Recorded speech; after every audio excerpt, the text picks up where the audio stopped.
Gamers, today we have some sad news. Double sad news, actually. I lost the tournament, but it is what it is. Over the weekend, aka yesterday, I don't know when this is going to be on YouTube. On Sunday, I have lost in the grand finals. So this is the Call to Arms EGC TV tournament. It's part of the 3 tournaments. So we have Call to Arms, and there's Empire Wars, and then there is the at the end of the year there's like an S tier tournament, which is basically the culmination of these ones where the top players are involved, and I think the last one is going to be top 12. So yeah, I got second place. Lucifron got first. You can see some points gained, but I think I'm already qualified for the last one, so I don't need no points. Marine Lord, you know, a top 3 player, all around great guy. You know, he tried his best. Almost lost to beat 3-0 in the 3rd place match, but you know, he pushed through. So the tournament started pretty good for me. I was 18-1 in games. I was beating pretty much everyone. And I lost to Vortex in an H-ray mirror, which I'll talk about that in a bit. So could have been 18-0, but I lost in an H-ray mirror, which, you know, it is what it is. So we move on to the playoffs, where I played against Mista, where I won 3-0. Then I played against B in the semifinals. I got my revenge for the last tournament, which I lost 4-2. So I won 4-2. Feels good. It was almost a 4-0, but I lost an H-ray mirror, which I'll talk about in a bit. But yeah, in general, you know, matchups, I feel like were fine for me. I was going to go through these games, but actually all the games are already gone from the match history except the last 2. So I was like, fuck it. I'll just show one of the games because it's, like, for a lot of people, it was like the most interesting game because of the cock landmark, of course. So I'm going to show you that game. The rest I do not have. And then in the grand finals, I managed to lose 5-3 to Lucifron, which, well, you know how I lost against B here in an H-ray mirror, and then I lost against Vortex in an H-ray mirror. Yeah, the problem isn't the H-ray part. It's the mirror part that I'm not very good at. And, well, Lucifron took this to the next level, and we played 1, 2, 3, 4, 5, 6 mirrors, and it could have been 7, but I dodged it. So yeah, I'm not very good at mirrors. I think if you watch my stream, you probably know this. Like whenever I played in practice or a ladder, I'm like, oh fuck, mirror. Like I'm just not very good at mirrors. I don't practice mirrors, and I think Lucifron and B, to an extent, like try to use this as much as possible. And I mean, Lucifron obviously used it really well because he won the tournament, right? B, I think, tried to force mirrors, and even the mirrors he did force, I managed to win. So yeah, I think in the B draft, I think he was expecting me to pick Malian here. So I think he wanted a mirror. Then Holy Island, we got a mirror. Volcanic Island, we got a mirror. Mountain Clearing, we got a mirror. And then he doesn't play English, so I knew that it's not going to be a mirror on Canal. And then Frisian Marches, I think he expected me to pick French. So Lucifron kind of did the same thing, except a little bit, you know, better. I'm going to go through these games. There's a lot of games, so I'm going to try to kind of go through them fast once we're in the actual games. But yeah, Frisian Marches, basically the best civ for this is French, and he probably thought I was going to take French, which is why I took Ottoman, which is not a very good civ on this map, but I took it because I thought he was going to pick French, so I kind of tried to counter it. Anyway, with that being said, Lucifron won the tournament, so big grats to him. He destroyed me in the mirrors, I would say, pretty badly. I did win in 2 of the mirrors, but we'll talk about those games in a little bit. Now, this is the only game I have between B and me. So we're going to go through this one quickly. So first things first, I open with a double scout. I'm going to do this game a little bit more of an analysis because it's the only one that I will go through from this series. Lucifron one will go a bit quicker because there's 8 games and I want to make this like a 3-hour video. So I opened a double scout because I noticed both B and Lucifron actually open with 1 scout on this map. So I went with 2 scouts, and what I did is basically my goal. I mean, I'll just say expose all my plans, right? Because the tournament is over, right? Basically, my goal was to find their scout and then follow it with one of the scouts and use the other scout to get all other sheep. And it worked out really well because I took a shitload of sheep against Lucifron and against B. Now, at this point, the score was 3-2 and it was a best of 7. So B did the B thing and he pulled 2 villagers and tower rushed me as French versus Malian. And I was like, okay, that's a first for me. He burns the pit mine. I go for stables, which is a lot of people probably question this choice, like going stables, because usually you want to go archer range, but archer range is kind of pointless because, and I think it's a bad choice because my pit mine is already dead. So at most I could save a house or 2. Or I could make stables and make scouts and counterattack and try to do damage that way. So here I'm pushing the villager away from fish. You know, I have more scouting. I have more, presence on the map. So I thought this was a lot better choice. And obviously I go for archery still. And what I did is I immediately, because I knew this is going to take a while to take down. So I immediately sent out a villager and I made a gold pit and houses around the big gold because I have all the scouts. So I figured there's a high chance I'm going to kill his scout and then he won't be able to see this. Or even if he finds it, going all the way there is kind of like going to be very long and annoying to deal with. So, oh my god, I can't believe I just realized that I could have, if I found this, I could have just denied the landmark, which would have been funny as hell. I'm scouting here actually for the landmark because this is usually where you build it, but I guess he built it there with 9 villagers. So right now I confirmed that it is the cock, and well, like I said, I am just trying to like deny the traders, deny the food, not let him go on deep water fish because that's what people usually do on this map. So I have a lot of scouts just for that. And here I'm gonna slowly work on engineering to kill this tower. Once this villager was done here, I actually went and I walled up his trade. So I'm gonna speed up a little bit. There was some micring here. I was killing some spears with scouts, pulling the weakened ones back. And you can see he's trying to find the gold. He's going to this one. I managed to wall off the trade. I'm still harassing a little bit. And he finds my gold. Which now I know where his army is, so again, I'm still going for harassment. I could have probably fought this knight a little bit. But yeah, I get the ram, I killed the gold, so now I am free. I'm back at it. He sends the traders, which I notice. I send my scouts, I think, to try to deny that, but the wall is already up. So this is where this game becomes even more of a fiesta. Than expected when playing against B.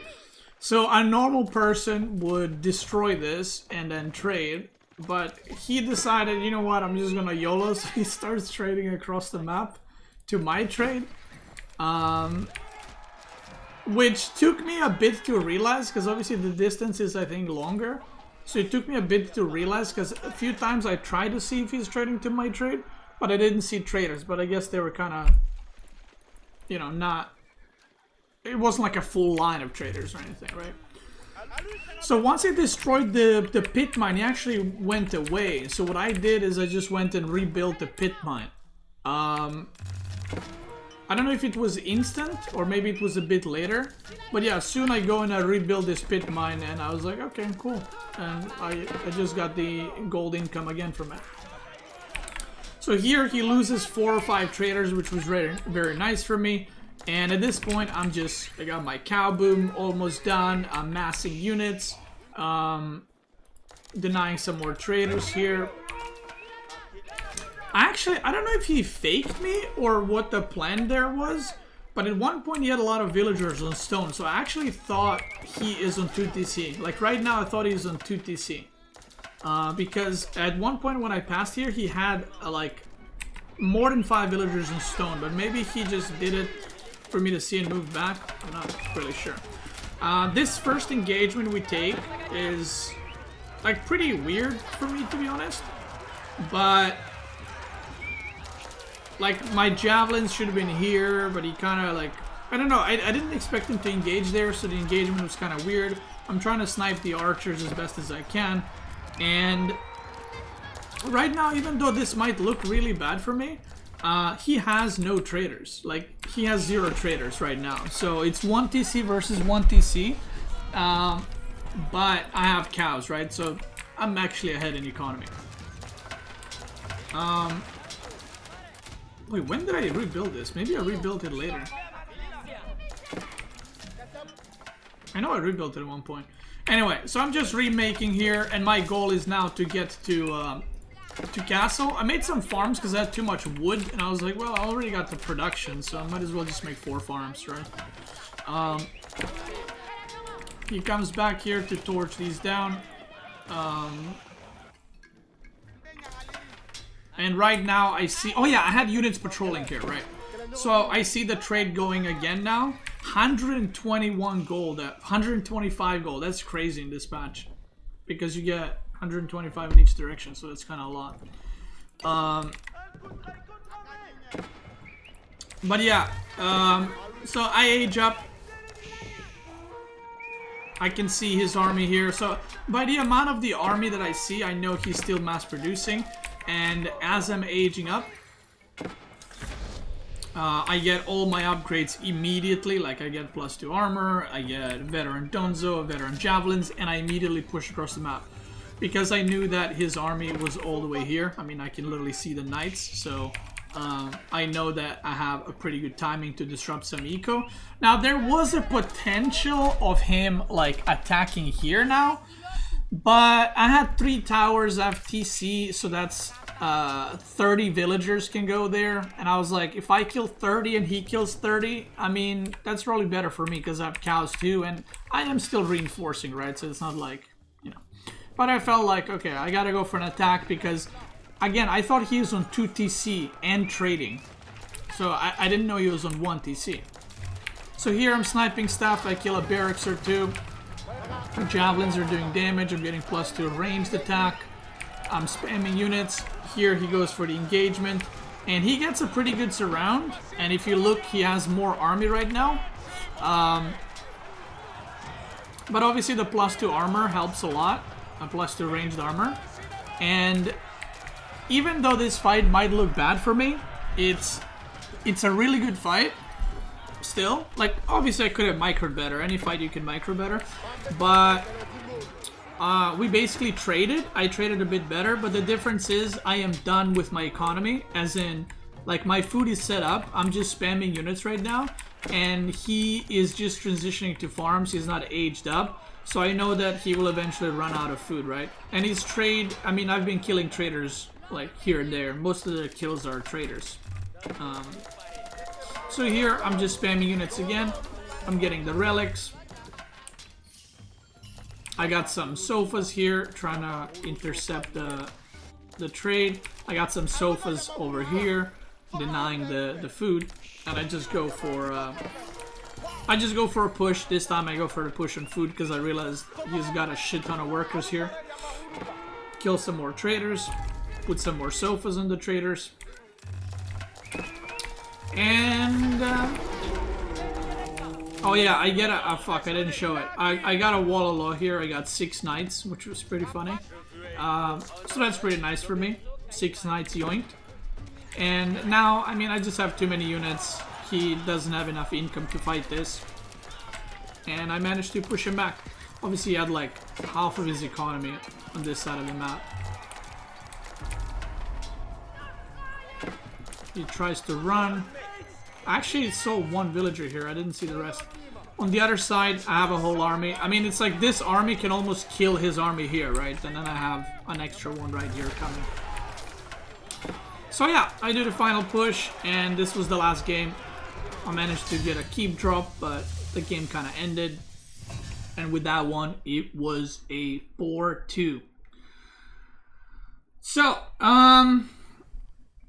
very nice. The 2 games I lost against B, I mean, The one was Atri Mirror, which I was just like, ugh. Because he made a prelate and he snuck it around and took one of my relics, and I took the middle relic. So he basically had 3 relics versus 2, and I was just like, fuck me. And then the other game that I lost against B was on Canal, where I was trying to build a tower, and the tower got denied at like 99%, which kind of, you know, with the plan I was going, kind of screwed up my game pretty badly. So yeah, let's go into the Lucifron series next. And again, I'm not trying to like spend less time on these games because I lost them. It's just there's 8 games, so I kind of want to go through them because I'm uploading this on YouTube as well. So I actually never practiced Ottoman on this map. I have played Ottoman once on this map, and the only reason I played it is because I know that both Lucifron and Vortex, they play with each other a lot, and the way they play is they say, this is the best civ on this map, and I'm just gonna play that civ, and that's it. So not for every map, but most of their maps are like that. Sometimes they have substitution for a map, like maybe he won't play French, he'll play Abbasid. But because this was grand final, I felt like he'll probably play French. So I was like, okay, I can take Abbasid, or I can take, you know, French as well in a French mirror, which he would be better at. So I decided to go with Ottoman because I feel like Ottoman is good into French, and also he will... I don't think he was expecting Ottoman in the first games, so I was like, I'm gonna go with that. And another thing I wanted to mention, which I'll talk about why so many mirrors happened. I'm gonna show you guys in a little bit. But that was kind of my thought process. I'm trying to get the draft, sorry. That was kind of my thought process behind it. Where in order to avoid a mirror here, I'm gonna go for civ that's not really played here. You know, maybe it will surprise him a little bit, and it's also good against French. So I was like, that's gonna work out pretty well. Now, sorry, as I'm doing this and talking at the same time, okay, I got the stuff that I wanted. Back to the games. So here he goes for, you know, standard, nothing crazy. He goes for early pressure, and Lucifron's French, I think, is the best French in the game, and it has been for a while. Like, I think people still associate Marine Lord with the best French, but Marine Lord used to be best French like first year of the game, but for the longest time it's been Lucifron. Like, I think his French is really good. His Night Miter is really good. It's like constantly active, and so I knew this was one of his best civs. Like, French is not the best civ, but I think this might be one of his best civs for sure. So, yeah.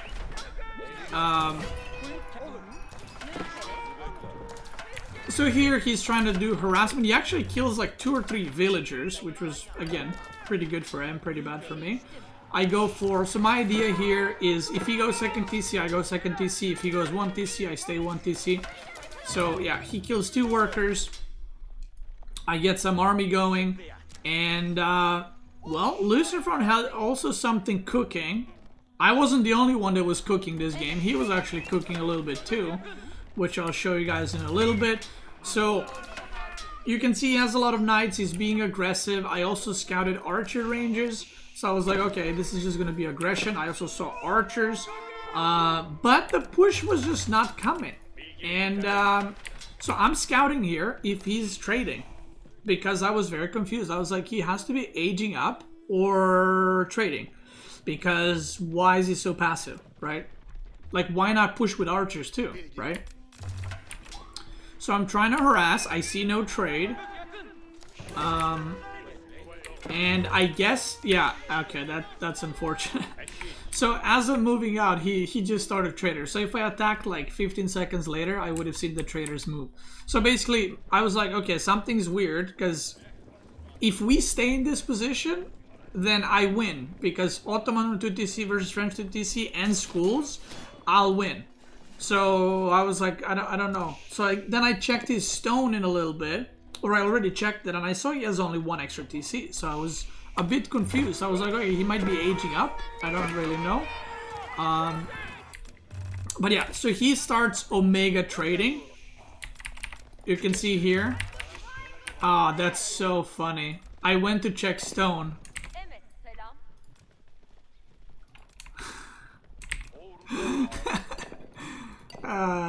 I went to check Stone to see if there's a 3rd TC, but there wasn't, and there's trade right there. Check W. Alright. It is what it is. I'm checking the gold. I see the unit production. And I think... Wait, did I see actually a trader here? I think I did see a trader. I think I saw it at this point. Yeah. I saw it at this point for sure, because I'm going around again.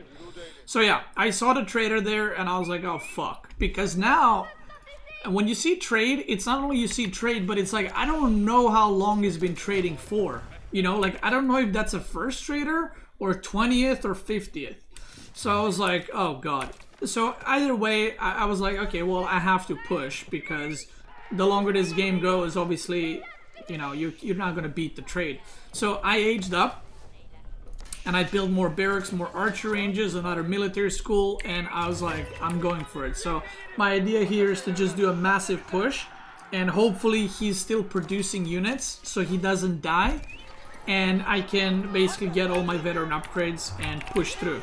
I also went with the, I don't know if I already used it, but I went with the, what's it called? Janissary Vizier Point. So here you can see his army is quite big, and I should have waited for the Mangonel. I do like a premature fight here, where I kill all his knights, so again, or most of his knights. Again, this fight might look terrible, but I did kill a lot of his knights. And the only value units I lost was like Janissaries, I guess. So here he goes for another push, more knights are dying, Mangonel arrives, I get a good hit here. And I start with the counter push again. And in similar way against B, just like Malian against French was just like mass unit, Ottoman is kind of like that, where it's like now I'm having 4 military schools, landmark, producing, and look how much production I'm building. I got a lot of food income going, so I just decided to, you know, just fully commit and go for it.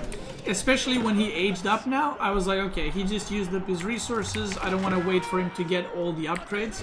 So I just gotta go. I kill these so he doesn't make men-at-arms, while I wait for a bit more units.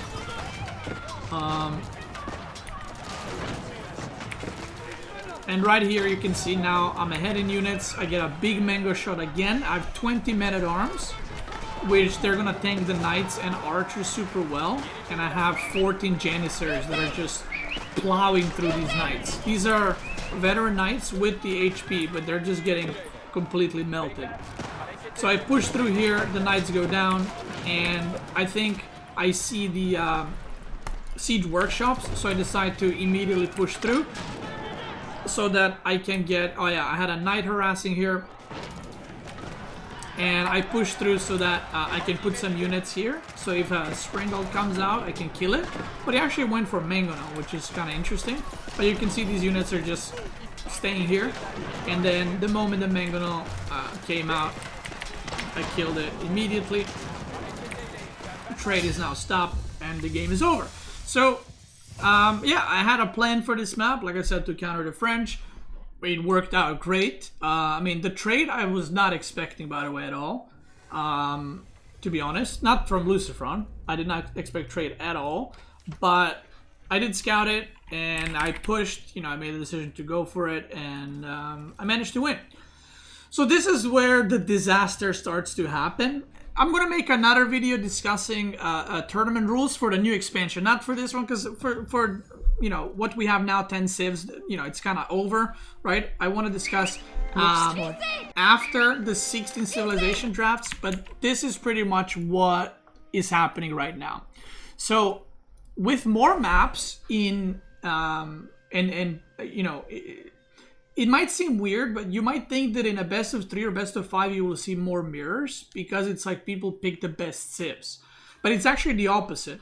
Best of 9 has a lot higher chance to see mirrors than a best of 3 or best of 5 or best of 7. And this is why. This was our map pool, and we both banned Rus, right? And I just played, let's go like this. Like, we both played Rus. I just played Ottoman, he played French. So this was a good start for me because I played a non-mirror, and basically since the game started, I've been avoiding mirrors. Like, I haven't been bad at mirrors like for the past month. I've always been bad at mirror matches, and I never ever practiced them. And I was always the player who's like, I'd rather play a worse civ on a map than play a better civ and play a mirror. So this is the thing. There are some maps in the map pool where only very few civs can work. So for example, you have mountain clearing. The only 2 civs that work are English and HRE. So this is pretty much, usually it's a gamble. Like, you've seen a lot of like English versus HRE, English versus English, HRE versus HRE. That's the only thing you're seeing on mountain clearing, right? So this is what happens. Because it's a best of 9 and we have Golden Heights and we have Canal, now you need not one hybrid civ, because usually you have, let's say, mountain clearing, Canal, Frisian Marches, Dry Arabia, Lipony. So you only need one hybrid civ, which is usually English because Mongol was banned. This might get a little in depth, but just try to follow. But now, because we have 2 hybrid maps, now you actually need English for one of those 2 hybrid maps, because English is very good on the Golden Heights and Canal. So this is the problem. It becomes obvious for him and me, and this was my suspicion, like that he is going to play HRE on mountain clearing, right? And I have to play HRE on mountain clearing too. Why? Because I need to save English for Golden Heights or Canal. Like, because those maps are very civ specific. Like, very few civs can be played on those maps. So this is the thought process. Okay, if he's gonna play HRE mountain clearing, I have to play it too, because for the same reason he is. And then I have to play China on Holy Island. Well, Lucifron doesn't really play China on land maps. So he doesn't play it on hybrid maps because nobody does. So I knew that Lucifron is going to pick Holy Island. He's going to pick China too. And I was like, okay, it is what it is. That's the setup we're playing with. So these are kind of, at this point, knowns, right? And now it's a big question mark. So out of the remaining civs, we have, or remaining maps, sorry. I'm going to cross these over that are played. So those are done. So now we have Volcanic Island, which, guess what? It's another very specific civ. And you know what the problem is? You know which civs are played on this map? 3 civs. Abbasid, HRE, and China. So it was again an obvious choice that we're both gonna go Abbasid here, because there's no Abbasid is like by far the best civ, and the only 2 civs that can fight it are China and HRE. So now this is the setup that I'm working with. These are after the first game, I thought he was gonna pick French, which he did, and I took a couple of minutes and I was like, okay, this is how the draft is going to look like most likely. We're going to be having 3 mirrors at least. And now it becomes a gamble for both him and I. So, let me actually open this. So it becomes a gamble for both him and I. So game number 1, game number 2, game number 3, game number 4. So when I won, he picked Holy Island. When he won, I picked Volcanic Island, because I tried to see if he might pick like Mongols or Volcanic Island or something weird. Like, I tried to get the obvious maps out of the way so that I can see if he might use a civ that I didn't expect, so I can open myself to not playing mirrors anymore, if that makes sense. I won Volcanic Island, and then he picked Mountain Clearing, which again is an obvious HRE mirror, and this is where it all comes down to. I pick Prairie, which in retrospect might have been a mistake. I think what I should have done here is pick Dry Arabia, because But there's no way to know, right? But I picked Prairie. And this is a problem. So these civs are played and it's now 2-2 score, right? So I pick Prairie. Now, do you know what the remaining 2 civs, or the 2 civs that are, or 3 civs that are played on Prairie? It's HRE, which we already played. It's Mongol, and it's Malian. Now, Malian is not that used because Mongol beats Malian on that map. So for me, it's a 50-50, right? I either pick Mongol because he will like pick Mongol because Mongol is the best civ on that map. But he can also use Mongol on Golden Heights. He can use Mongols on Canal, Regions, or Dry Arabia. But he can also use Malians on Regions or Dry Arabia. So I was like, okay. If he goes by, I think this is the best civ on this map, then if it's a 50-50, I would suspect he's going to pick Mongol on Prairie. And then I'll pick Malian, which is a worse matchup for me, but I break away the mirror, right? And if I manage to do that, then it would be a lot easier to get away from the mirrors for the rest of the series. But what happens is I pick Prairie and he picks Malians and I pick Malians. And at this point, I knew that this is terrible for me. Like up until this point, 2-2, we played 3 mirrors. I was happy with that because I do think that Lucifron is a lot better at mirrors than me. A lot of people are better at mirrors than me. But I know he's had a lot more practice because he practices with Vortex. Like I said, whatever they think is the best, they practice that. So they play a lot of mirrors. So when I saw Malian mirror, I was like, oh, fuck. Now, I have a lot of experience in Malian mirrors on normal maps, which is basically you go like Donzo... you go Cow Boom, Donzo Javelin Throwers, and then you attack. Now, what I didn't know, because I did not have almost any practice on Malian on Prairie, is that because of lack of wood, which now makes sense, right? But when you don't practice, you don't think about it. Because of lack of wood, opening with like 3-4 barracks with Musafari warriors makes a lot of sense because it beats Donzos, it beats Sofas, it beats Scouts, it beats Javelin Throwers. It only doesn't beat Archers. But it's hard to go instantly into Archers on that map because lack of wood.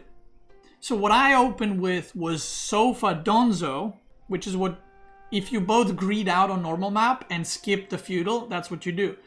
But he just went Musafari Warriors. And initially I was like, oh, he's making Musafari Warriors. That's kind of interesting. And then I saw like 30 of them. And I realized, oh, I'm actually fucked.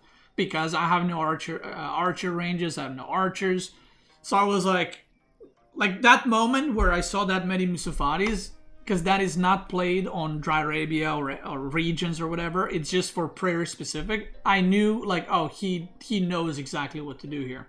Lucifron was really in your head when he picked Mali. Well, it's a 50-50. I either pick Mongol or he picks Mali. So, yeah, so at that point, I was like, oh, I'm fucked. I tried to transition to Archers, did not work. Now, the next map was, I picked Dry Arabia, and I was like, well, I'm going to pick Delhi. At this point, I knew it's going to be all mirrors until the end. So I was like, okay, I'm pretty good with Delhi. I'm going to pick Delhi. He picks Delhi, of course. We end up on Dry Arabia. I end up getting doing some good damage. I'm not going to go too detailed into the games because we're going to watch them. I get some good trades, but I don't make Spearmen for whatever reason. And I get fucked. And that was one of the mirrors that I thought I would do fine, but you'll see. Then I picked Golden Heights. So again, this is a little bit of a gamble. It's a 50-50. So Golden Heights and Regions... Golden Heights, Regions, and Canal remaining. So I have English, French, and Mongol. He has English, Mongol, and Ottoman. So again, it's kind of like trying to figure out what he's going to play where. So I was like, okay, I have to play French on Regions because I cannot play French on Canal or Golden Heights, right? So I have to play French here, which excludes it from the pick. So on Golden Heights, I can either play English or Mongol. Nothing else. So the way I thought about it, and he can pick English, Mongol, and Ottoman, because all those civs are good on hybrid maps. So at this point, the draft is better for him, but it didn't really matter, right? So I was like, okay, if he picks Ottoman or Mongol, I'm comfortable with that if I pick English. If we play an English mirror, at least I have played that mirror before on Golden Heights, because English is a very popular pick. So I was like, fuck it, let's go English. I pick English, he picks English too. I managed to win that game. So now it was 3-4. We both play English. My French is reserved for this map. And my Mongol is reserved for Canal. So he picks regions, and, well, he knows I'm going to play French because I cannot play French on Canal. So for him, he can either play Ottoman or he can play Mongol, which Mongol is not very good on that map. But if you play it into what I spawned, it's pretty good. So at that point, I feel like he had an advantage either way, because Ottoman would crap on French and regions, and then so we would have either played Mongol Mirror on Canal, which I think I would be favored, because again, that's a mirror I've played a million times since the beginning of the game, or I would have played Mongol versus Ottoman and Mongol versus French. So there was no real choice anymore, right? So either way, that's kind of, I wanted to explain the thought process that I had behind the series and why I chose the civs that I chose. Which is funny, because you would think that if you play a best of 3, that the mirrors would be happening more.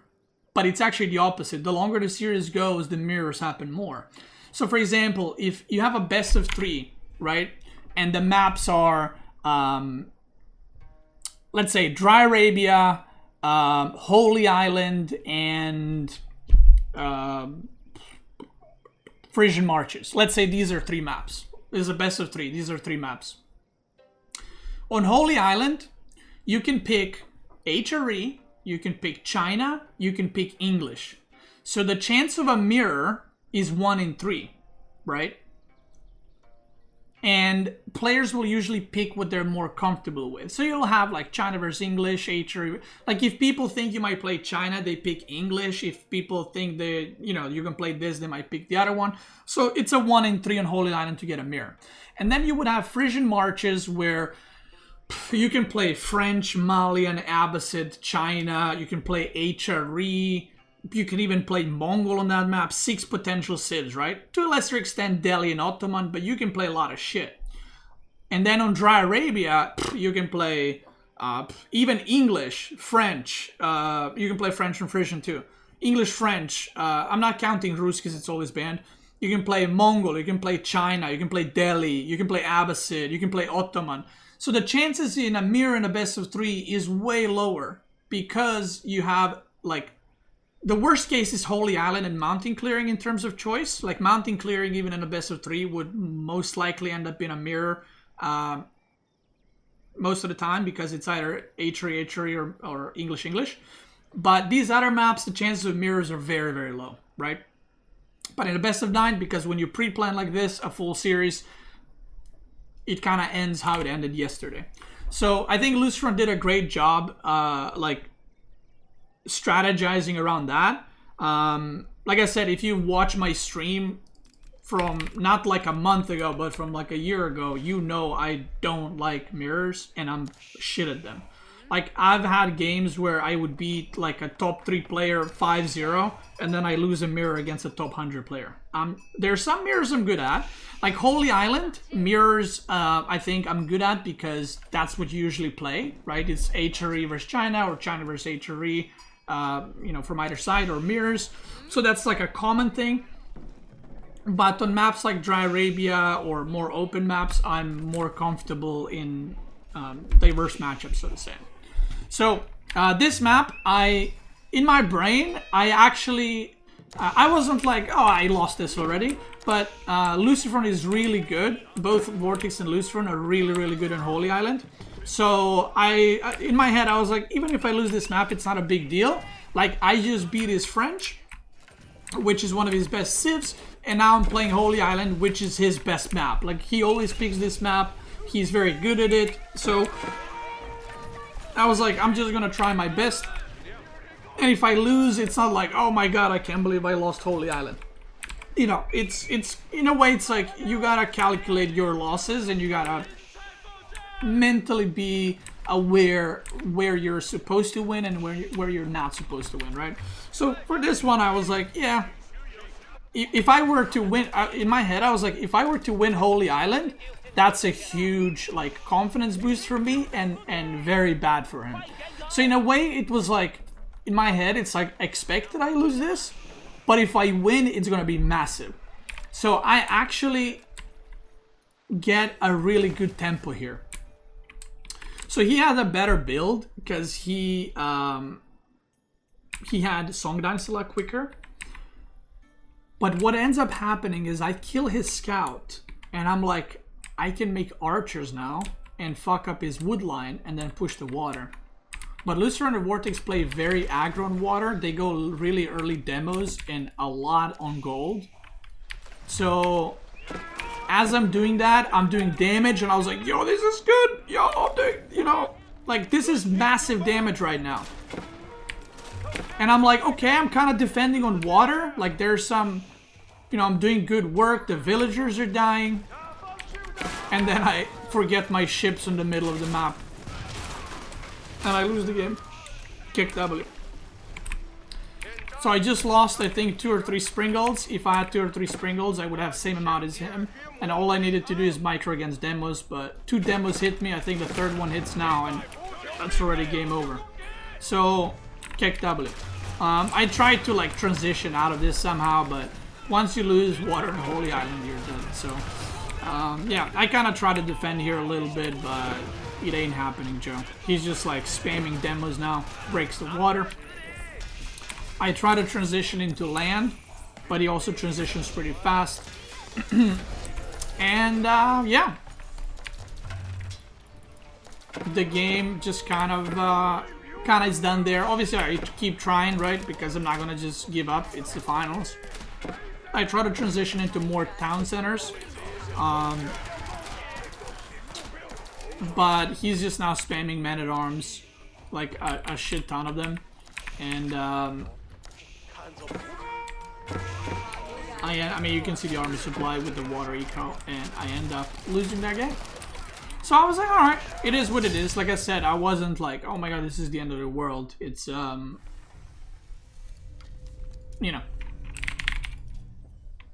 I knew he was very good at it, so.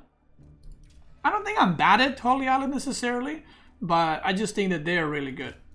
Okay, so the next map was Volcanic Island. Now, this one, even though it was a mirror match, I was pretty confident because this was his most vetoed map throughout the whole tournament. And I know that Lucifron plays a lot of Abbasid on land maps. So I felt, again, even though it was a mirror, this map, the only 2 matchups I have ever played in practice were Abbasid versus Abbasid, Abbasid versus HRE, and HRE versus Abbasid, right, from either side. Because nobody else is playing any other civs. So it's similar to Holy Island, where it's like, I'm not good at mirrors, but because this is like the only stuff that's being played, I was like, I'm fine with that. And because he didn't play it too much, and because he usually plays Abbasid on land maps. So I was like, alright. And the day before that, in semifinals, I had a match against B on this map, and it was an Abbasid mirror. So I felt like I had I learned quite a bit from that game, and I had a little bit more experience going into it.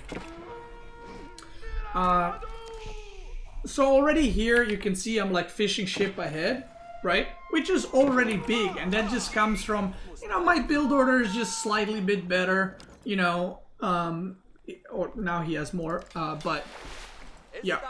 I don't know where his docks are. How does he have more? 3, 3, 3. 9? Don't I have 9 too? Maybe I skipped the villager kick that way. I don't know, but now it's equal. And so yeah, when I was looking, I was like, all right, we're chilling. He loses a worker here. He tried to dock me like B did, but this time, because I just played against B the day before, like I said, I had more experience with it, so I was more aware. I managed to dock his side, which has 2 pawns right here, so I was like, that's pretty good. I kept trying to dock. We both age up with Culture Wing. I make some Spearmen. So basically now the meta on this map is you start to destroy the docks.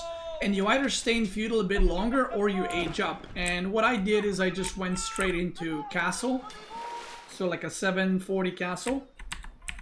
And my goal was to just disrupt the fishing as much as possible here and here.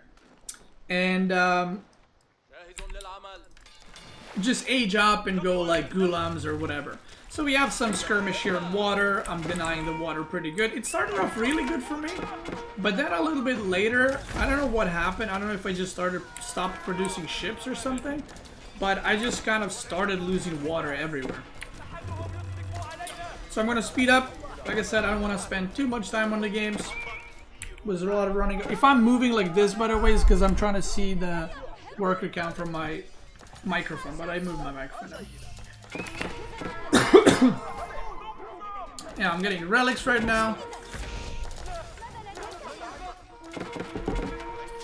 I'm doing some attacking here. 16 villagers killed. I'm feeling good. I saw he's going into knights, and I was like, alright. Oh my god, that's a lot of workers just going down. Kick W.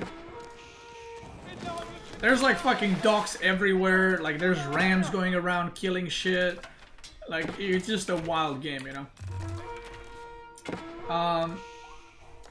In a little bit, oh yeah, I added second TC and I added a third TC because like a game against B, I feel like I wasn't in position to go for more TCs, but in this one I felt pretty comfortable because he's going knights. I walled one side and I was like, okay, if I just put my units here and I chill, I can just outboom.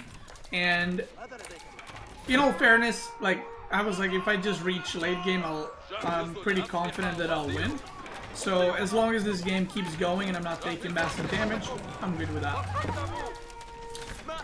So more ram action happening. I'm on 3 relics, which is pretty nice.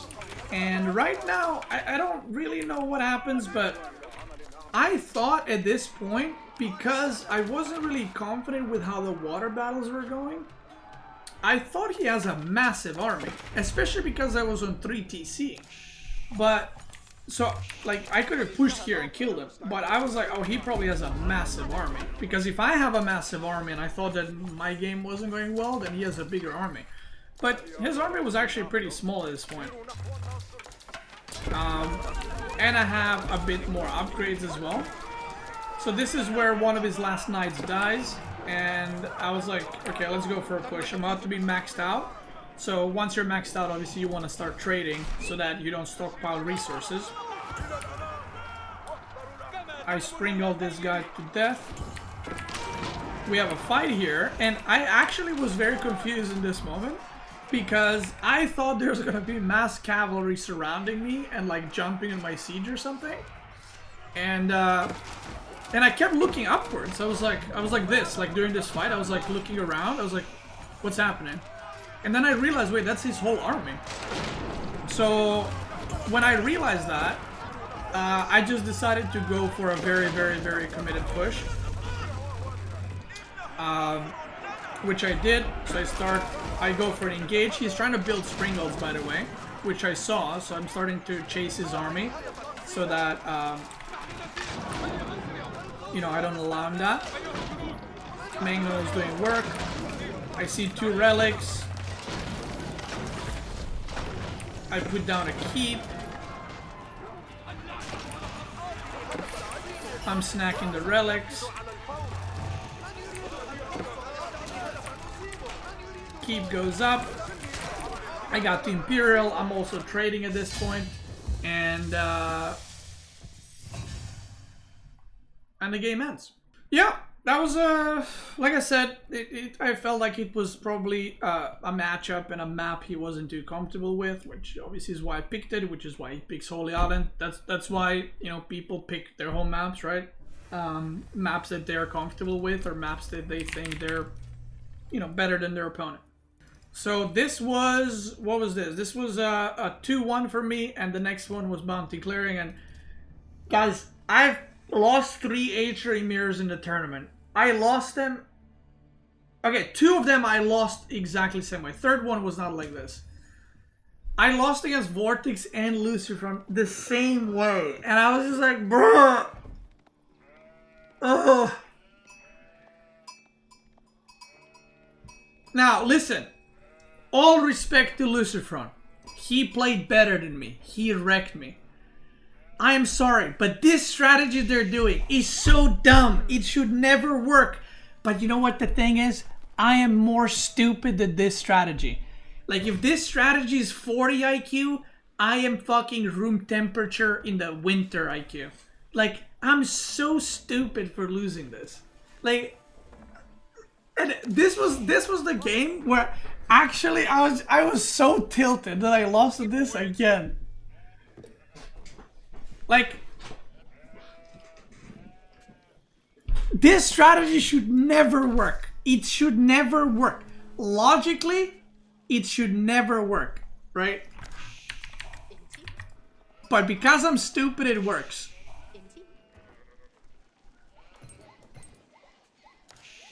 No. Listen. No. Trust me, this strategy... So I'll explain why I think this is a terrible strategy. And I know this is... It's not coping. Like, he beat me, right? Vortex beat me. They beat me fair and square. Strategy is a strategy. I just think that this is one of those strategies where it's like... If I don't play like an idiot, I just win, right? He just kills himself trying to do what he did. So basically...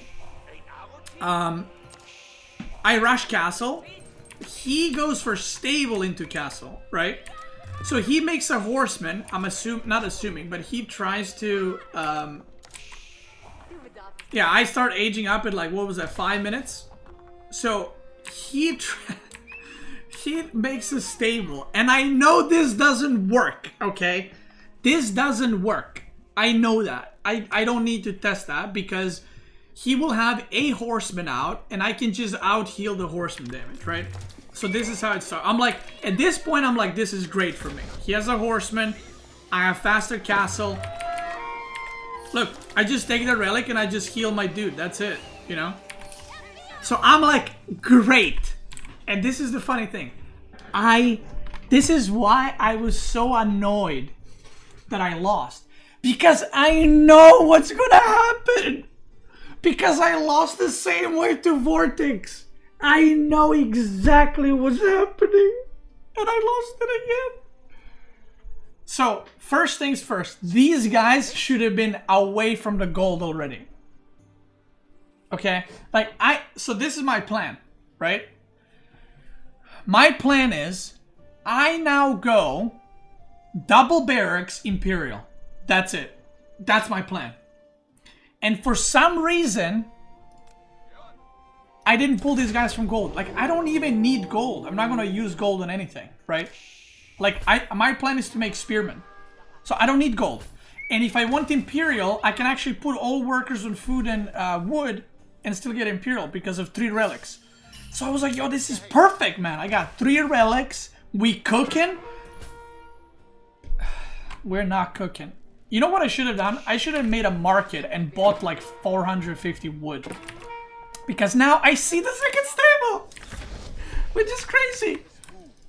I see this and I'm like, I know exactly what's coming.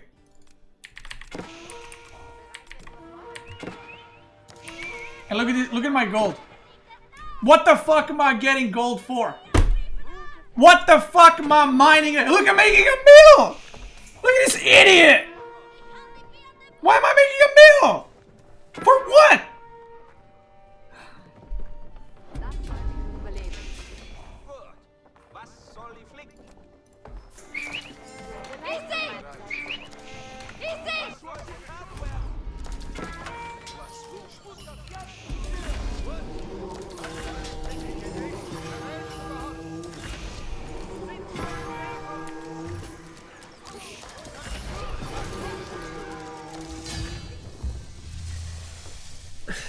Like, have you ever seen like a door in real life? Like, you're walking somewhere and you see a door and you know you're supposed to like open the door, but then you kind of open it, but not really, and then you walk into it. And then you're like, what the fuck? You know what I mean? Like, you open the door, but for some reason you don't open it fully. You just open a bit, and then you hit the door, and you're just like... You know what I mean? That's what just happened there. Everything went my way. I was walking through the door. I grabbed the handle. I was opening the door. And I not only didn't open the door, I slammed the door back in my fucking nose like a couple of times. And then I went through. And by then, like, I broke my fucking nose and I died. So, that game, I was just like, man... Because, this is the thing. This is what I'm saying. And again, I don't mean disrespect to Lucifron or Vortex. I don't know whose strategy that is.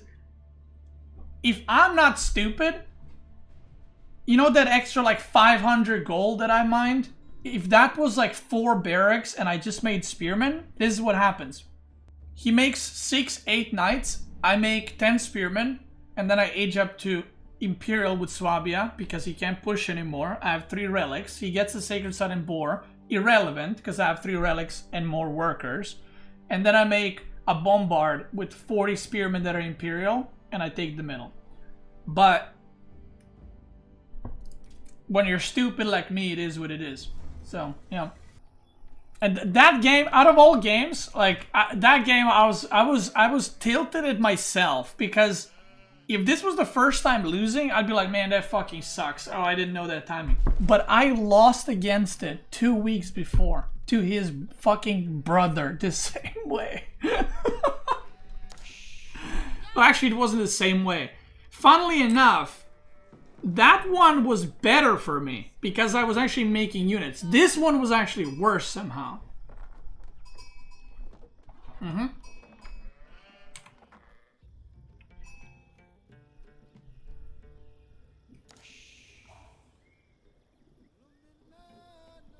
Fletcher says, I don't know if you remember, you reviewed one of my terrible French vs. China games. I got pretty roasted and my China opponent 2v1 me and my teammate.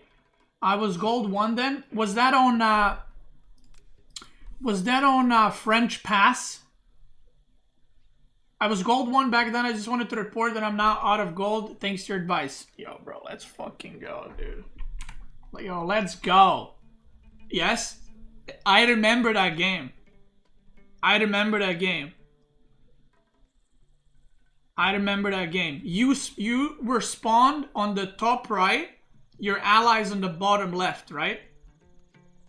Or the, I guess, bottom. I remember that game.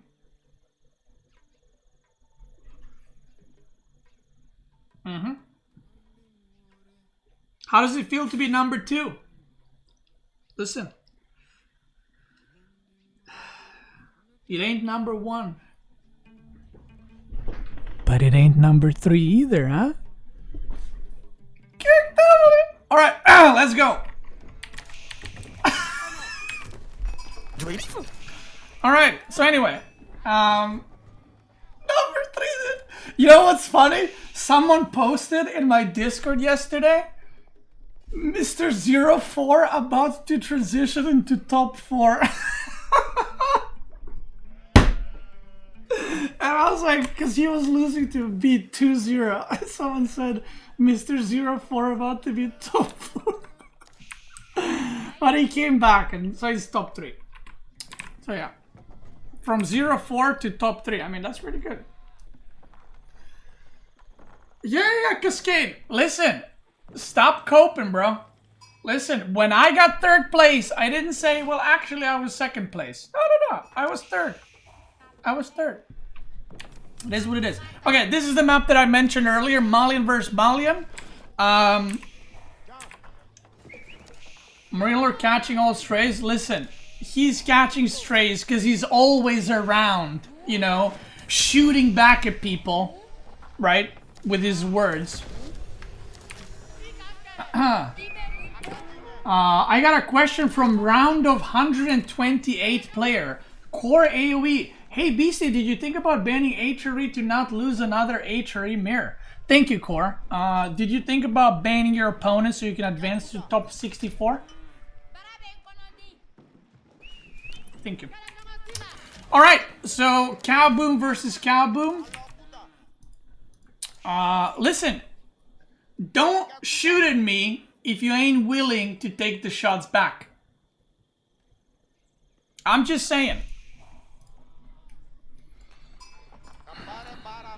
The bullets just bounce off of me back at you. With more force. Alright. Okay. So, you know, I lost the finals, but this is the copium. I'm gonna copium up part right now. I might have lost the finals, but I had play of the tournament. Or at least of the series, alright? Can you guys give me that at least? Can you guys give me that? Come on. Top 2 in skill, top 1 in plays. So we're both going for a Cow Boom. So I start beating on this sheep. I'm beating its meat right now. And you know why I'm beating its meat? I'm just outside of TC range. You ready? Ready for this?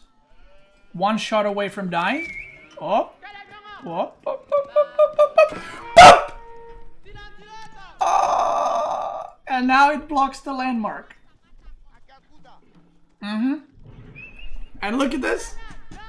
He starts pulling 2 villagers, then he starts pulling more villagers because he's like, oh fuck. But anyway, yeah, that's the only win I got yesterday, guys. The sheep. Everything else was a loss. Kick W. Here, look at that. And even with that, I still lost. That's how shit I am. Just end the video here. Yeah. So anyway, I have way too much fucking wood for some reason. Look at his build. See? This is the difference of practicing something and not practicing something. Look at his build. Right? And this is with the sheep destruction.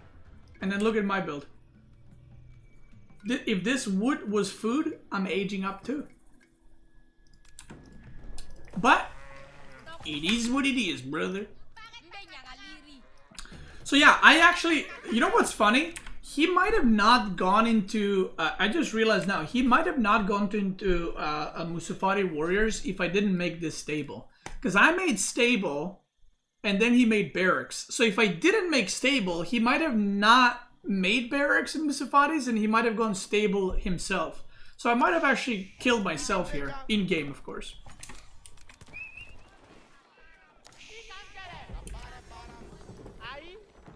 Nah, he said he went Musafari when he saw your stable.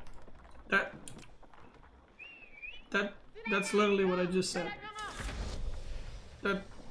I literally just.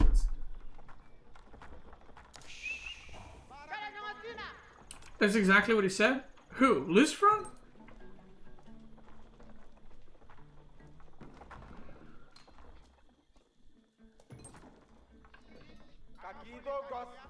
Wait, what?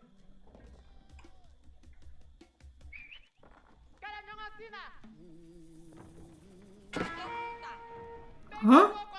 Anyway, what is this convo? I don't know, man. Talking with Twitch chat sometimes impacts my brain cells. Oh yeah, so he comes here with Donzos and I was like, fuck. So then I lose a couple of sofas here. I'm trying to do some damage. I ain't finding jack shit. I lose 2 sofas. Boom, boom, boom. Let's fucking go, baby. Luckily, I don't lose any workers. But, you know. So I'm chopping wood right now. You know what I mean? Like, I'm fucking chopping. And I'm like, yo, let's go. I'm pumping. I'm getting fucking relics. I'm getting fucking sofas. I got Musafaris. I got spears.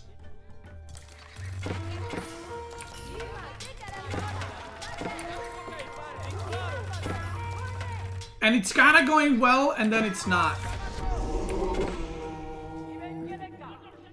So he starts doing a lot of damage with these Musafaris, and I'm like trying to hunt them down. And I'm kind of trading better. Like you can see in the unit kill count, I'm trading better, but he's causing a lot of idle time and shit. And when this arrived, I was like, oh, fuck. Because look at my army. Check W. So here, I mean, I win this, but not really. And then I was like, yeah, I should make archer ranges. So archers were really, really late. And even though the worker kill might not seem too bad, I had a shit ton of idle time. And I don't know, like even with the idle time, I guess Mustafa's are just so cheap. But I felt like I was so far behind already. And now looking at it, I lost 4 workers. I thought I lost way more workers. So he has archers already and bigger amount of archers. This was big. This was big. Check this out. How many? I had 2 worker kills. So he didn't see this. Which was pretty nice for... Oh, dude, he had a HP. If he didn't have HP, I'd kill so many more. But I'm getting dented here pretty badly, right? I'm killing workers here. Poggers. 13. Yo, let's go. So I was like, yo, that's... If I just hold, I'm winning. Copium. But then I also lose workers, and I got idle time. So am I really winning? And for a moment, I was like, wait, I am winning. But am I, though? Probably not. So I thought I was in okay position now after those worker kills. But I guess I kind of lost quite a few as well there. And at this point, I was like, I don't know what the fuck to do. Because he had a massive army. I should have probably been raiding with sofas. I should have just said fuck it and just mass raid. I kept using them in main fights, which they tanked archers, but they were getting destroyed by the Musafaris. So, yeah, I mean, I'm just behind on army right now. I got 3 relics, which is nice, but he has 2 sacred sites, which is not nice. I trade out here, and this cleanup, I was like, wait a minute, am I back? Am I back? So I decide I'm gonna go for a town center here. Because I can get some wood here. There's a shit ton of wood and I'm running out of wood. So here I actually thought I was fine. Like I was steering, but I was like, okay, maybe I did kill a lot of workers. So maybe I did put him like quite a bit behind.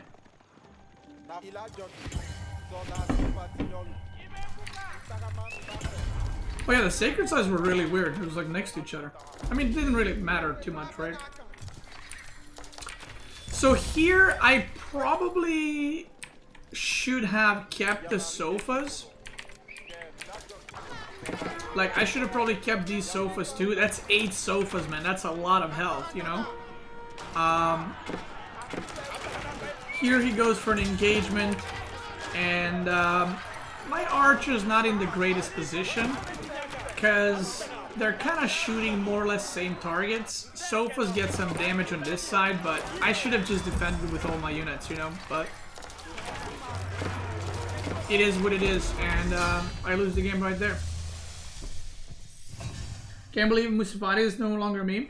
Well, it's only usable, I think, on this map. Like, I don't think it's usable on Dry Arabia. Or usable. Not usable, but I don't think you can use it in that way. Dry Arabia is the next map. Let's go. I had a question for Deliver's Deli that nobody understood and we were thinking about. Do you get confused in the build order, or did you get high pressure losing the mirror games? My second blacksmith? I don't go for second blacksmith.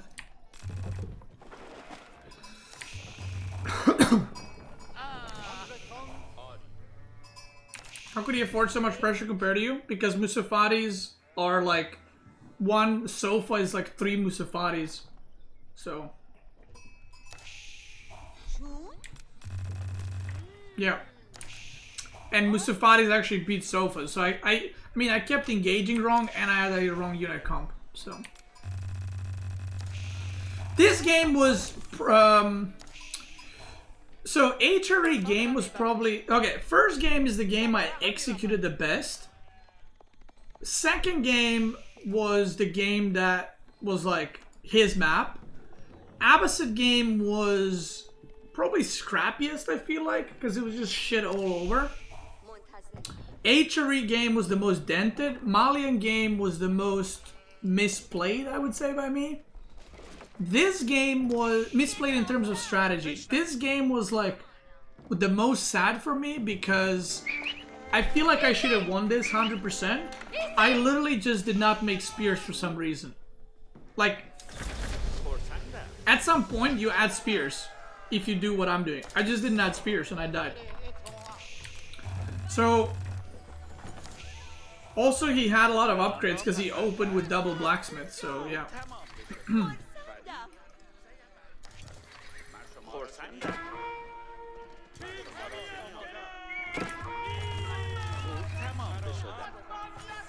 Also, another thing is when you go archer comp versus melee comp, you should always wall off sacred sites, because once the sacred site is walled off, you just have that sacred site because you have archers. But again, it's one of those, like, for some reason I didn't do it. I saw that he's going for a melee comp, at least to open with, and I just didn't go for that. So the first fight goes not great, it goes okay, I think. His units are quite damaged, so that was pretty nice. And I managed to push him off the sacred side, so it starts pretty good. Keep it up. Learned a lot from your streams and YouTube channel. Congrats on getting second. Now, this was a move that I wasn't sure if it's good or not, because he is very close to my base, and he's also very close to 2 sacred sites. So I was like, not sure. But I managed to find some damage here, and this was really good. Like, this is, at this level, I feel like it's game-ending damage. 4 villagers in a mirror, especially. That's big. But now, all I need to do is throw down 2 barracks and make spears. That's it. Because I have 22 archers, he's got 4. So if I go spears, he actually can't kill them in time. And my spears will crap on this army completely.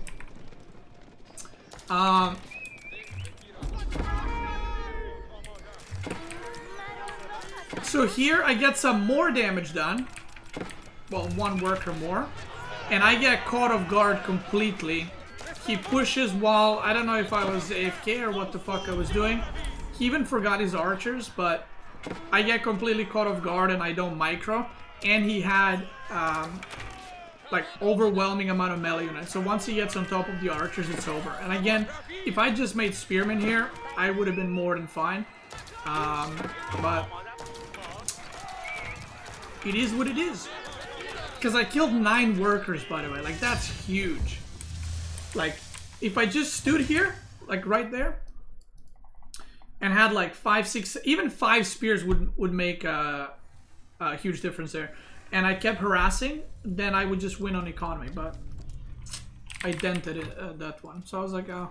That's the game I was probably the most sad about, because I was like, that's such a bad way to lose. Okay, this game was, I mean, this map is a bit of a clown map, I would say. Kind of like Mountain Clearing, I would say this map is a bit of a clown map. Because it's basically, there's a lot of gambling and what-ifs on this map. So, if he makes a barracks here and sends men-at-arms, that's pretty bad for me. If he pulls 3 villagers and I pull 4, he loses the game. If I pull 1 and he pulls 2 villagers, then I lose the game. So there's a lot of, like, you know, different things that can happen. You got ganked by the wolf, let's go.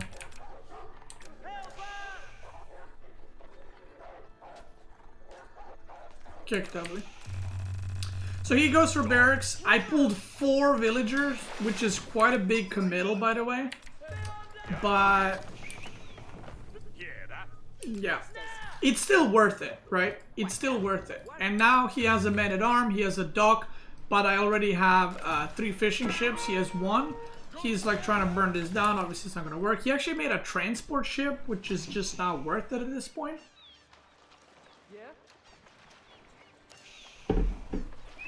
So he drops them here, I make a gate, and I peace out. I think he still played this really well, considering how, like, he is very far behind. Like, this is not a good spot to be in for him. But he played it really well, even though he was behind. I made another dock here, in case he destroys this one. And now I aged up. Get a man-at-arm here. The water fighting starts, which obviously Lucifron is very, very good at, like the micro and everything. I still have more fishing ships. So now we do some microing here. He tries to pressure on land, but I have more longbows. And now there's like microing, there's like scouting happening on the map. There's microing here, there's microing on the water. He microed his explosive ship really well here. It almost hit me. This one, yeah, that's bullshit. I don't know how that one hit me, man. What is that? That's bullshit. But it is what it is. And I win the longbow battle, and because I have 2 upgrades, by the way, and I knew I was ahead on upgrades because when I scouted for his age up, I saw that he just mined enough gold to age up, so I knew that he's not going for any upgrades. So I was like, okay, I should have more stuff as long as I don't trade terribly.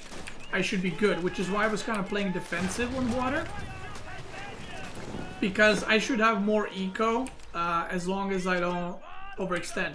Here I managed to kill 5 villagers, and like now this is terrible for him, you know. I'm just chilling on water because again, if I just don't take any massive losses, I'll be in a good spot. He has a longbow here from somewhere. I come back around. Boop, boop, boop. He loses that. I'm just chilling on water. I actually decided to go for an engage because I denied his stuff. I get an explosive here. Boop. And I managed to get the dub. But I actually think that if the game was even, like I said, this map is a bit of a clown map regarding like gambles and stuff. Like everything you do is a gamble on that map. So I feel like if we had a proper mirror, I feel like I would lose. Because again, I'm not very good at mirrors, and I think he would have probably just beaten me there. Now, listen. Lucifron is the chimp. But this map,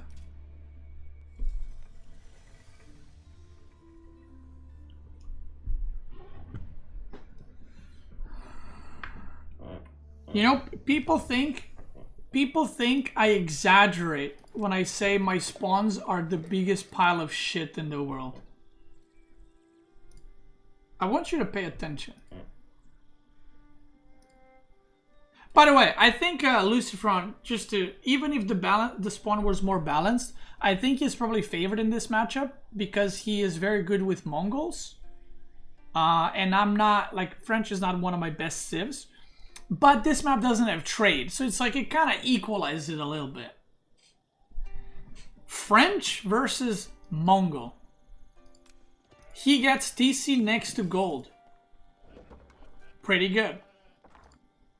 I kid you not. I know you might think I'm saying this for the story right now.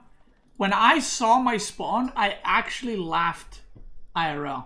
Like, I actually, in the middle of the tournament, this is like potential last game, I started laughing. I was like, because it's like, you know, it's just like, there it is. There it is, brother. And out of all the matchups in the game, in this one, you know what I mean? Like, if this happened in like Ottoman versus French, it's like, that's pretty bad for French, right? If this happened in English versus French, that's pretty bad for French. But in this one, out of all the matchups, in this one?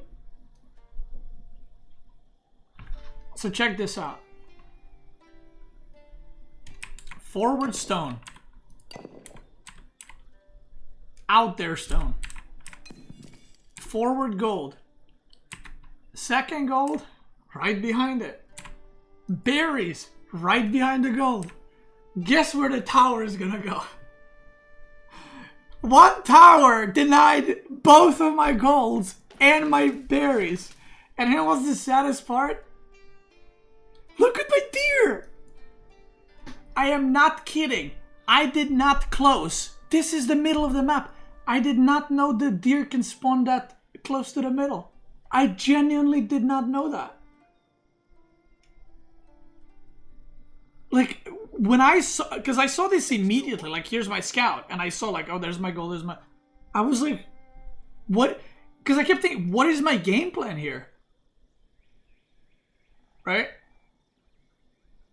I genuinely don't know. When I saw this, I was like, because I was, so first thing, obviously this is going to get tower rushed, right? For sure.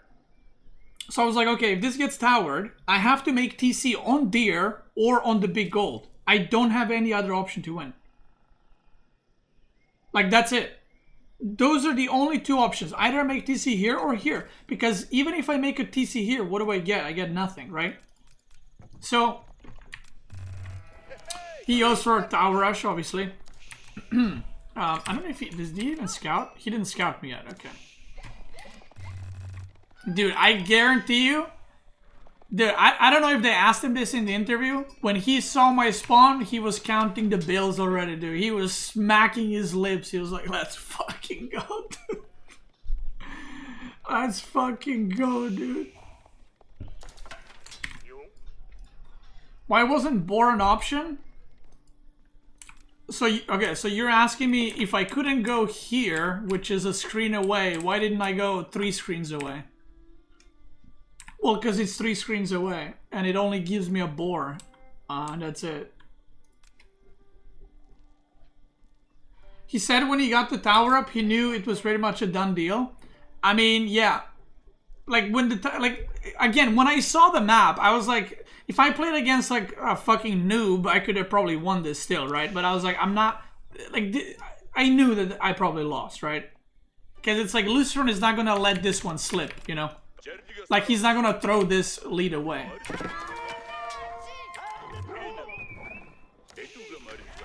So yeah, tower goes up here, and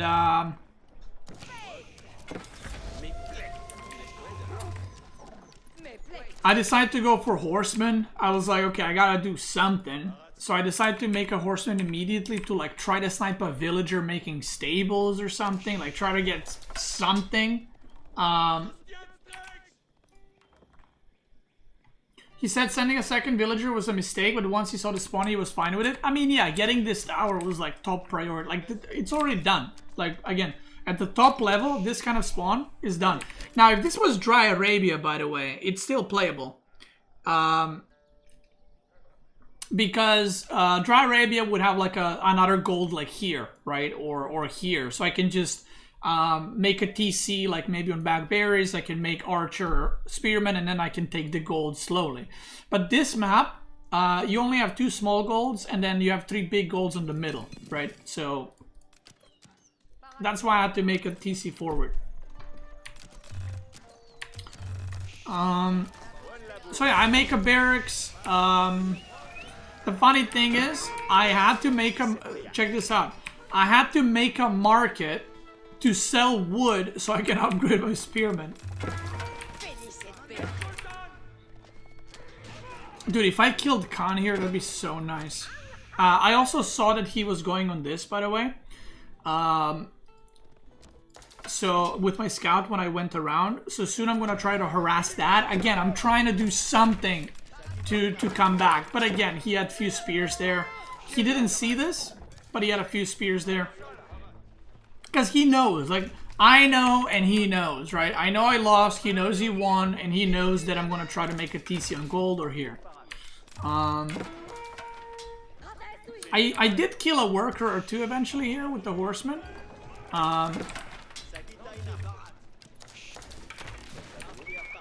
So yeah, right now, you know, you can always say, like, I should have waited for a bit longer, but it's like, wait for what? Like, he's just non-stop producing units, right? So I try to make a town center. We have an engagement. And obviously it goes poorly for me. Oh yeah, I already upgraded my spearman, by the way. I sold wood to get the thing.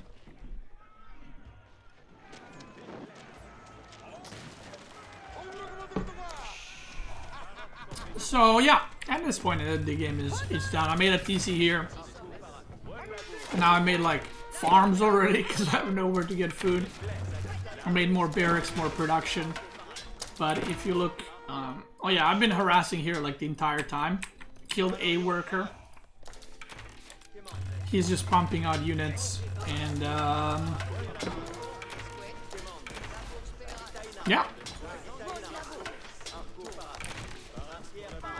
Yeah, I mean, the thing is, even if I did get TC here, right? Let's assume that. Let's say I got the town center here. What then? Because I have to get this gold, basically. Or destroy the tower. But I had no gold for rams. Now, if I got the deer...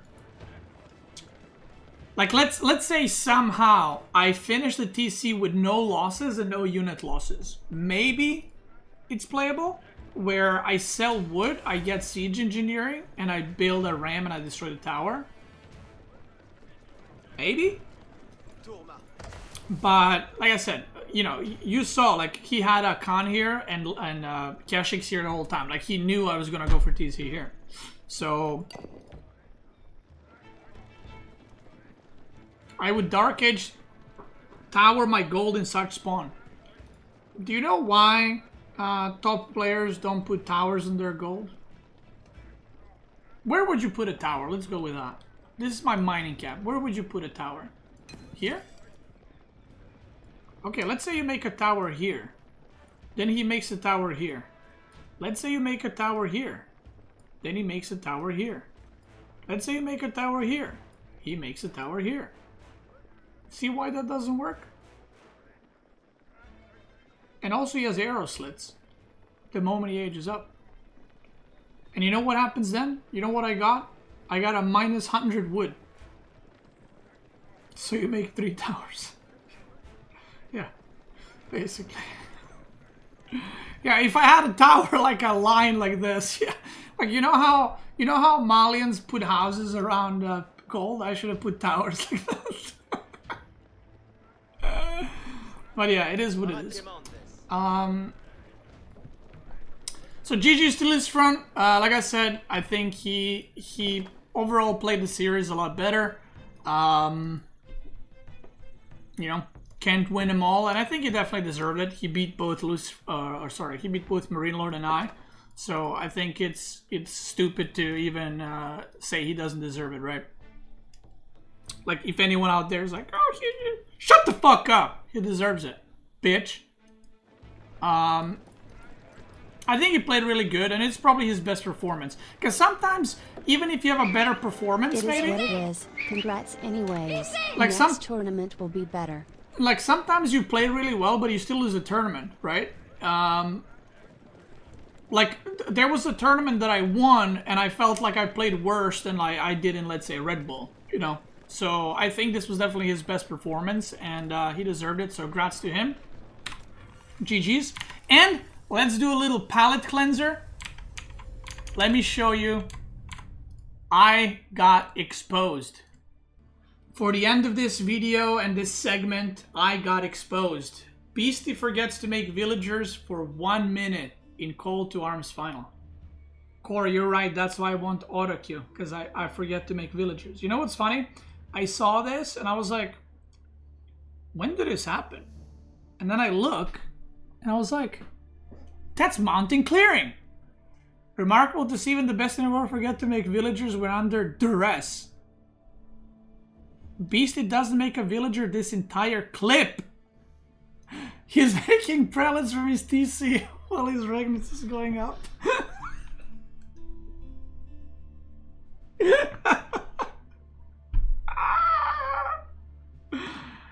Oh god. Fuck you know. Where's the guy who tried to persuade me that pros never miss a beat with macro even under...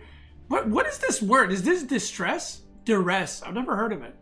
He even bragged he talked to 20,000 streamers in 20 years. Well, my guy, is Beasty a regular Joe now?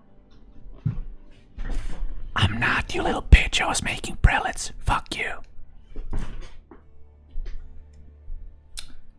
But yeah, I thought that thread was really funny. Now the guy who made the post, you know, he said in the comments like, oh, I wasn't aware, you know, that he was making prelates. I just wanted to call out that guy in the end, at the bottom. What a bitch. That was funny as fuck. Anyway, if you're watching this on YouTube, I want to thank you guys so much for watching. I have one more news. Oh, sorry. Before we go, YouTube, I have one more news. And I'm not memeing, actually. I will be skipping Empire Wars tournament. I will not be participating. So I just wanted to say that. And my plan is, when the new civs come, to practice that, do a subathon, and focus on the last tournament. Now, the reason why I'm skipping Empire Wars, there's a couple of reasons. Marika and I are gonna take a mini trip one of the weekends. I've been playing and streaming for quite a while, and she's always obviously been very supportive. And we like haven't gone somewhere, you know, alone. It's not gonna be like a 10-day trip, but just like a short little trip. We're also having friend's wedding one of the weekends, and I honestly just want to chill from practice, because I also feel like I've been neglecting my YouTube content for a little bit. So I want to focus on making YouTube content, going back to like doing some FFAs, you know, making some fun content for you guys. And last but not least, I simply don't, or two more things. I don't really enjoy Empire Wars. I don't have fun playing it. It doesn't feel like AV4 to me. It's a different type of AV4, which I don't enjoy. I think the tournament is still going to be good. Everyone should tune in. And fourth, I always said this, I am first streamer and then a pro player. And I do think that me streaming Empire Wars in practice and all that will impact my stream in a negative way regarding my probably mood and viewership as well. And it's like, do I want to fully focus on it and then still not make YouTube content? Or do I want to half-ass it and then not do well in the tournament? So then it's like I made shit YouTube content and then I did shit in the tournament. So yeah, I decided, due to all those reasons, I'm just going to skip it. Some people suggested, why don't you just play it and then quit if you can't play it? It's like, well, I don't want to knock out players and then, you know, forfeit a tournament. It's kind of fucked up. So yeah, that's kind of it. I need a little bit of break from competition as well. I want to like play some WoW or something, you know, I want to chill, spend some time with Marika, and that's kind of it. That's kind of my reasoning behind it. I think the tournament is still going to be great. I'm definitely going to be tuning in to watch it whenever I can. I think the games are going to be super fun. It is like a different type of games, right? Different way of playing AV4, so I think it's still going to be great, and y'all should tune in. Okay, now that is part of the YouTube video that's ending. If you're watching on YouTube, thanks so much for watching. I hope you enjoyed the video. Check me out on Twitch. I'm probably live right now creating video gaming content. And that's it. If you're watching on Twitch, let's keep going.